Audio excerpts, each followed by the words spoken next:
So, what happens when doing the right thing for the planet seems like the wrong thing for your company's bottom line? It's a tough spot, and a lot of businesses find themselves in it. Today, we're going to dive right into that tension, the really difficult choices that get made when profits and environmental responsibility are on a collision course. To really get what this conflict is all about, we need to go beyond the hypotheticals. So let's start with a story. A very real, high-stakes situation that puts this toxic dilemma into razor-sharp focus.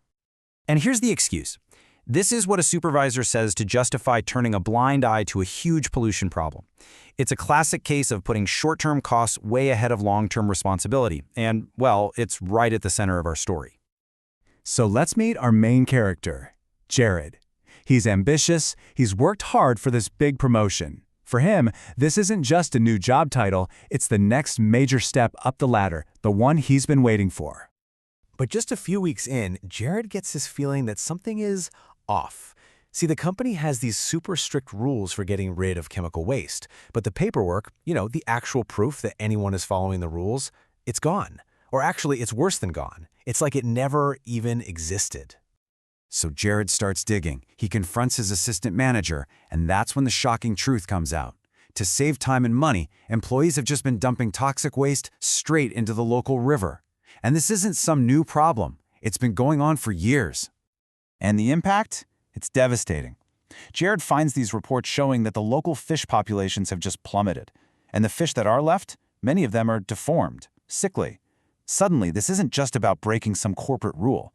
This is an ecological disaster in the making, affecting real people, villagers who actually rely on that river for food and water. Jared's situation is just horrifying, but it's not a one-off. His story is actually a small piece of a much, much larger global puzzle. So let's zoom out for a minute and see how this one polluted river fits into the bigger picture of our planet's biggest pressure points. The dilemma Jared is facing is playing out in different ways in boardrooms and on factory floors all over the world, which, it kind of makes you wonder, just how big are the environmental challenges we're really up against? Okay, before we go any further, let's make sure we're on the same page with this word, sustainability. At its core, it just boils down to this: taking care of our needs today without wrecking the ability of our kids and grandkids to take care of their needs tomorrow. It sounds simple, right? But the implications are incredibly complex. We can pretty much break this whole massive global problem down to three main buckets: our atmosphere, our water, and our land. And inside each of those buckets is a whole universe of challenges that are all connected. So let's stick with water for a second, because that's what Jared's dealing with. And the stats are just staggering. Get this. Over 80% of sewage in developing countries is discharged completely untreated. And this is the one that really gets me. More people die from unsafe water than from every form of violence combined, including war. That really puts Jared's single polluted river into a sobering global perspective. And hey, this isn't just about faceless corporations. This map here is called the Green Dex. It actually tracks consumer behavior, our behavior. The darker green areas show where people's daily habits, from what they buy to how they get around, are more sustainable. It's a huge reminder that our individual choices, when you multiply them by billions, have a massive collective impact. Okay, so with problems this big, you'd expect governments to step in, right? And they have. Over time, a whole legal framework has been built, rules and regulations that companies like Jared's are supposed to be following. Here in the United States, the main player is the Environmental Protection Agency, the EPA. It was created way back in 1970 with a really clear job: do the research, fight pollution, and most importantly, actually enforce the country's environmental laws. And that enforcement is built on a whole series of landmark laws. Things like the Clean Water Act and the Toxic Substances Control Act were designed specifically to prevent the exact kind of thing Jared uncovered. Each one of these acts added another layer to the rulebook for businesses. So, we have these massive global problems, and we have the rules designed to fix them. But how do businesses actually respond? Well, their approaches are all over the map. From genuine, all-in commitment to outright deception. On one side, you've got real green marketing, where sustainability is baked into the company's DNA. But on the other side, you have greenwashing, which is basically just a magic trick. It's all about misleading you into thinking a product is eco-friendly when it's really not. It's the difference between actually doing good and just looking good.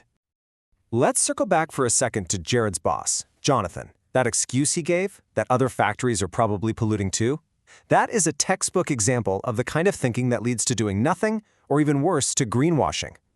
It's just a way to rationalize cutting corners instead of taking real, honest responsibility. But here's the really interesting part, the twist you might not expect. Being environmentally responsible isn't just a cost. It can actually make you money. I mean, look at this. Strong environmental performance can open up doors to new green markets, which means more revenue. And at the same time, it can lower your costs by managing risks better and saving on things like energy. The data is pretty clear. Doing good can actually be good for business. So businesses tend to fall somewhere along this spectrum of commitment. On the low end, you have companies that just ignore problems until they're forced to act. But on the high end, you've got companies that are proactive. They see the environment as an opportunity, they listen to what people are concerned about, and they make sustainability a core part of their entire strategy. So what does that even look like, being on the high commitment side? What does a real strategic approach to being environmentally responsible actually involve? Well, a truly strategic approach really has three key parts. First, you have to listen to your customers, your employees, the local community.